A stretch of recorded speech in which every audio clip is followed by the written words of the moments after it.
Today is payday for me. And I was actually excited that now I have money to fulfill one of my dreams and desires, to buy Doom: The Dark Ages. Because it's been a while since a new game came out. And I'm going to finally sit down, be able to enjoy myself some good quality entertainment. But unfortunately, I looked at the reviews. And immediately I got suspicious. You see, I'm not a person that has a lot of money to throw away. And so if I'm going to buy something, I want to make sure that I enjoy it. And I went to various streamers, I went to various people that have already shown footage of the game. And I was like, Jesus fucking Christ, what is going on there? And so I decided not to buy the game. But I can definitely explain what's wrong with it and why a lot of people don't buy it. Right? Because they are in my category. There's probably hundreds of thousands, if not even millions of people like me, which have decided to wait a little bit before making a purchase. And they looked at the same streams that I did. They read some of the same reviews that I did. And they made the conclusion that this game isn't worth it. At least not yet. At least not on a full price. And so why exactly do people consider the game to be bad? Because it's actually interesting. For once, it's not about wokeness, right? No one is saying that the game has a female character with masculine jawlines. No one is complaining that the game has an LGBT agenda. No, this is a basic bitch classic case of a bad game. And when I looked at the reviews, one of the main reasons has to do with a lot of bugs and performance issues. All right, like this is something that spooks the average customer. People don't want to waste money on a product that they know is broken. Ever since the Chinese have decided to enter the market, ever since the Asians are bringing their games, people have noticed that it is actually possible to release a game on launch that functions. Like Marvel Heroes, for instance, right? And so people are less likely in 2025 to put up with companies that are releasing games with a lot of bugs and performance issues on launch. In other words, fix your shit. You know, we're not your beta testers. We don't have to fix your games for you. We can understand or give a little bit of a leeway if you're a small company or a small developer team. But when you got Microsoft backing you, you know, bitch, please. Just release a game that doesn't have so many negative reviews because of bugs. And no amount of gaslighting can fix this, because I keep seeing, you know, people putting their specs and saying the game doesn't run on my computer, and it's like, oh, well, you need a better graphics card, or you need a better this and that. No.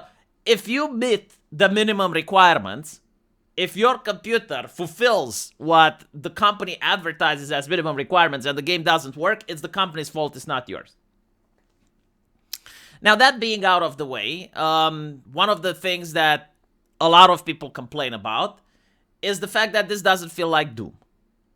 And so Doom as a franchise, with the last two iterations that were extremely popular, has positioned itself in the market to a place where people have expectations. And so if you remove glory kills, if you add parrying, if you're adding a shield and you're changing the gameplay way too much, and now you have the Doomslayer flying on a dragon and being in a huge mech, while these things may be cool, they're not Doom. And so people who are hyped up for this, especially if you didn't do a marketing campaign to highlight these changes and to explain to the public that you're trying to get a new direction with this, the public is going to feel disappointed. They went in expecting one type of game and they got another. And this is where the main problem comes in. This is where they could have fixed the game very easily by simply not using the word Doom. Like, from what I'm seeing from various gameplays, it is a solid game. But as I mentioned, it's not Doom, right? So if you're trying to attract the fans, if you're trying to attract the fanatics who are going to not just buy the game, but do reviews of it, use word of mouth to try and share it to other people, buy merchandise and stuff, and the first thing you do is to give them disappointment, well, you're going to have a PR disaster on your hand. And so what exactly could they have done? Why not call it Hexen, you morons? You already have the franchise and the IP for a game called Hexen. For those of you who don't know what Hexen is, it used to be an extremely popular game alongside Quake, alongside Heretic, and alongside Doom. Like, all these games back in the day were extremely popular, right? So the first game that came up was Doom, and Doom had the original first-person shooter experience. Well, actually, Wolfenstein was the first first-person shooter experience, but Doom definitely polished on it. And then they made another game using a lot of asset swaps from Doom, and it was called Heretic. And I'm pretty sure a lot of you probably remember that. It was a really awesome first-person shooter. And then Quake comes along, and it's one of the first-person shooter games that you can use a mouse to play. For those of you that are that old, Doom didn't have mouse support. Like, you just played it with a keyboard, WASD, space to open doors, control to fire, that was it. And so Quake comes along, and you can open the console, and you can set mouse look on, and all of a sudden you have control of the mouse, and you can actually aim, and it's a really cool experience. And then you have this game called Hexen. And Hexen, for the first time, allows you to choose between different characters. If I remember correctly, I haven't played it that much at the time, but I know, like, you can choose a melee character, melee-oriented characters. You can choose range characters. Like, it was really revolutionary for the time.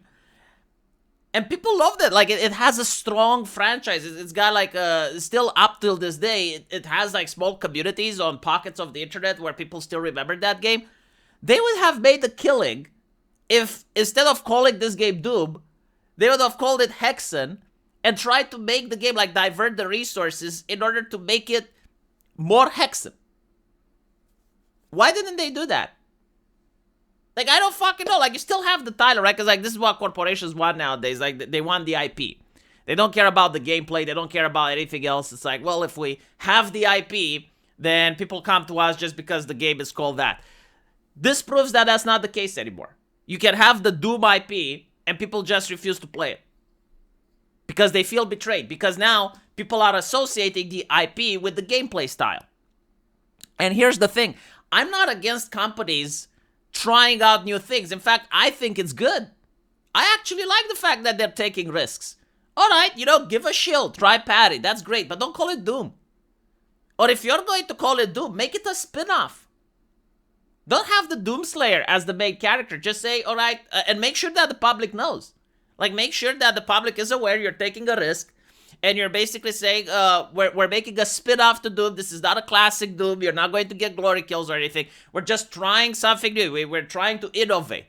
Like, I guarantee to you, if Microsoft had a PR person last year coming up at the gaming convention or something and said, we noticed that the gaming industry right now is quite stale, that people are afraid to take risks, and we're going to try something different in this game. We're going to try a new gameplay mechanic. We're going to try to change the way that the combat works to see how the market reacts. I don't know if they would have still gotten sales to the level that they would expect, but I do know that people would be more lenient, and a lot of people would just buy the game to encourage companies to try and innovate, to try and create something. And the customers wouldn't feel cheated. And so that's my assessment of it. The idea of having a shield as a mechanic is not necessarily bad, but fans of Doom don't expect that. Fans of Doom expect a type of fast-paced action with glory kills, with the type of gameplay that the previous games have given, not something with a lot of cutscenes, something that feels cartoony, something that lets you ride a dragon and shit, which, again, looks cool, but not Doom. Let me know what you guys think. I'm actually curious for those of you who played it, and what do you think about it. But I'm also curious, to hear from people that haven't played it. So people that haven't played it and decided not to buy it for similar reasons. Like, tell me what your reasons were for not buying the game if you were interested in purchasing but changed your mind like I did. Let me know about that in the comment section, and I'll see you guys later. Take care.